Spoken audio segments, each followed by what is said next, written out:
नमस्कार किसान भाइयों। इस वीडियो में हम बात करेंगे कि लहसुन की बुआई कैसे करें।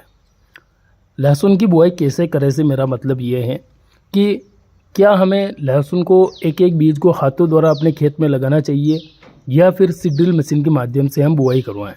दोनों में से कौन सा विकल्प अच्छा रहेगा, इसके बारे में बात करेंगे और दोनों में कितना खर्च आता है इसकी भी हम वीडियो में एक अनुमान के आधार पर बात करेंगे और अंत में आपको बताएंगे कि कौन सा तरीका बेस्ट रहता है।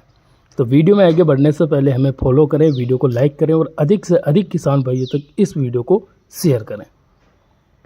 किसान भाइयों, इस टाइम पर बहुत सारे किसान भाई ऐसे हैं जिनके खेतों की नमी जो है पूरी तरीके से सूख चुकी है और वो किसान लहसुन की बुआई के काम में लग रहे हैं। तो अब अगर आप लहसुन की बुआई कर रहे हैं तो आपके मन में एक सवाल हमेशा रहता है कि बुआई कैसे करवाएं। देखिए किसान भाइयों, बुआई दो तरीक़ों से होती है। पहला तो एक एक बीज को मजदूरों द्वारा हाथों से चुपवाया जाता है ज़मीन के अंदर और दूसरी होती है सीड ड्रिल मशीन के द्वारा। अब सबसे पहले हम बात करेंगे, अगर हम सीड ड्रिल मशीन से बुआई करवाते हैं तो इसमें हमें फ़ायदा होता है या फिर नुकसान। देखिए किसान भाइयों, सीड ड्रिल मशीन एक मशीन है और जब हम लहसुन की कलियाँ सीड ड्रिल मशीन के अंदर डालते हैं और जिन तरीके से जो लहसुन की कलियां ज़मीन में गिरती हैं, कई बार क्या होता है कि बहुत सारी जगह खाली छूट जाती है। मान लीजिए एक जगह पर कली गिर गई तो उसके आगे आप मान लीजिए 10, 15, 20 इंच तक कलियां नहीं गिरती है और फिर आगे बहुत ज़्यादा कलियां गिर जाती हैं।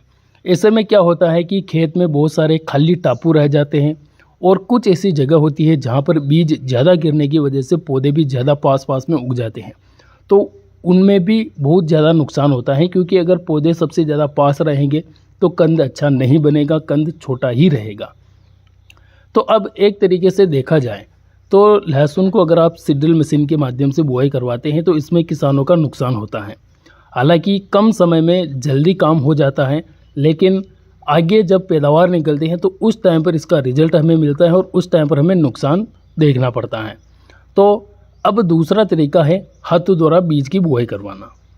अब अगर आप मज़दूर लगाते हैं, मज़दूरों से लहसुन की बुआई करवाते हैं, तो उसमें क्या होता है कि 4 या 5 इंच पर, जितनी दूरी पर आप लहसुन की बुआई करवाना चाहते हैं उतनी दूरी पर आप लहसुन की बुआई करवा सकते हैं। कम से कम 4 से 5 इंच की दूरी पौधे से पौधे की होनी चाहिए और 6 इंच लाइन से लाइन की दूरी होनी ही चाहिए।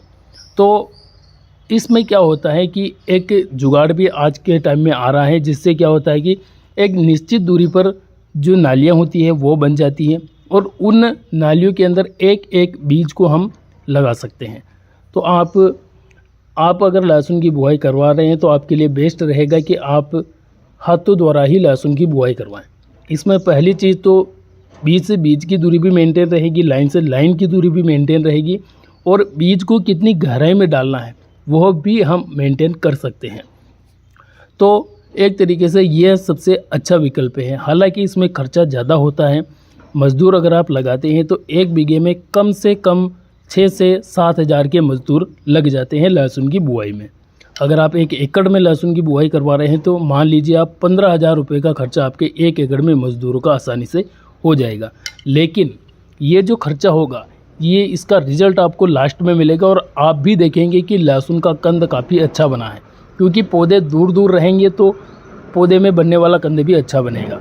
तो मैं तो आपको यही कहूँगा कि अगर आप लहसुन की बुआई करवा रहे हैं तो मज़दूरों द्वारा हाथों से ही बुआई करवाएं, सीड ड्रिल का उपयोग ना करें। किसान भाइयों, इस वीडियो में दी गई जानकारी अगर अच्छी लगी तो वीडियो को लाइक करें और हमें फॉलो ज़रूर करें। धन्यवाद।